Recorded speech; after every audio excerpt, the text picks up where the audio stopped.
সিপাহীজলা জেলা শাসকের নির্দেশে বিশালগড় মহকুমা প্রশাসন শুক্রবার দুপুরে বিশ্রামগঞ্জ হাসপাতাল সংলগ্ন health care diagnostic centre and polyclinic seal করে দেয়। সংবাদ মাধ্যমের মুখোমুখি হয়ে বিশালগড় মহকুমা প্রশাসনের ডিসিএম প্রসেনজিৎ দাস বলেন, বহুদিন আগে থেকে এই পলিক্লিনিকের বিরুদ্ধে জেলা শাসকের কাছে অভিযোগ ছিল, পাশাপাশি জেলা স্বাস্থ্য আধিকারিকের কাছেও অভিযোগ ছিল।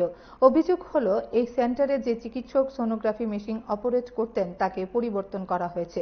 প্রশিক্ষিত চিকিৎসক ছাড়া এই মেশিন অপারেট করা হচ্ছে, এটা আইন বিরোধী। এই সেন্টারে প্রশিক্ষিত চিকিৎসক ছাড়া চলছে সোনোগ্রাফি মেশিন, যার ফলে অভিযোগ জমা পড়েছে জেলা শাসক এবং জেলা স্বাস্থ্য আধিকারিকের কাছে। অভিযোগ পেয়ে জেলা শাসক বিষয়টি দেখার জন্য মহকুমা শাসককে নির্দেশ দিয়েছেন। তাই শুক্রবার দুপুরে বিশ্রামগঞ্জ হাসপাতাল সংলগ্ন health care diagnostic centre and polyclinic seal করে দেয় মহকুমা প্রশাসন।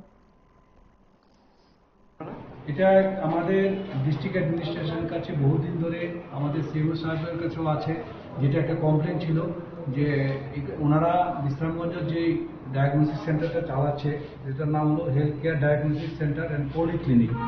এটা আমাদের বিশ্রামগঞ্জ বাজারের মধ্যে হসপিটালের সন্নিকটে অবস্থিত। এটার মধ্যে ওরা যে আমাদের সোনোগ্রাফি মেশিনটা আছে ওদের, এই সোনোগ্রাফি মেশিনের যে অপারেটর এটা ফ্রিকুয়েন্টলি চেঞ্জ করে, যেটা এই চেঞ্জটা আমাদের সিএমও সাবজেক্টকে জানাতে হয়, পাশাপাশি আমাদের ডিএমকেও জানাতে হয়। এটা তারা কনভে করেনি, যার জন্য কিছুদিন ধরে এটা নিয়ে এসে একটা আমাদের ডিএম স্যারের কাছে একটা নলেজে যায়, সেটা তারা ফ্রিকুয়েন্টলি চেঞ্জ করছে এবং তাদের এদিক থেকে মানে যারা ট্রেইন ডক্টর ওনারা দিয়ে ছাড়া অন্য লোক দিয়ে করানো হচ্ছে। সেই নিরিখেই আজকে ডিএম স্যার গতকালকে একটা অর্ডার দিয়েছিলেন, সেই অর্ডারটা তাদেরকে একটা শোকজ করা হয়েছে 3 দিনের মধ্যে তাদের কাগজপত্র জমা দেওয়ার জন্য অ্যাকর্ডিংলি, এবং পাশাপাশি এসডিএম বিশালগড়কে একটা ইনস্ট্রাকশন দেওয়া হয়েছে যে এটাকে ইমিডিয়েট সিল করার জন্য, বিশালগড় এবং বিশ্রামগঞ্জ দুটোকেই সিল করার জন্য। তো গতকালকে আমরা বিশালগড় করেছি, আজকে বিশ্রামগঞ্জ এটা সিল করেছি এবং এখন পরবর্তী সময়ে ওদের যা বক্তব্য সেটা ডিএম স্যার কাছে দেওয়া হবে বা ডিএম স্যার সেই আইনানুগ ব্যবস্থা নেবে তাদের ইয়ে। এই ডায়াগনোসিস সেন্টার মূলত কার নামে? চিরঞ্জিত দাস নামে একজন আছেন, উনি এটা অপারেট করে ওনার।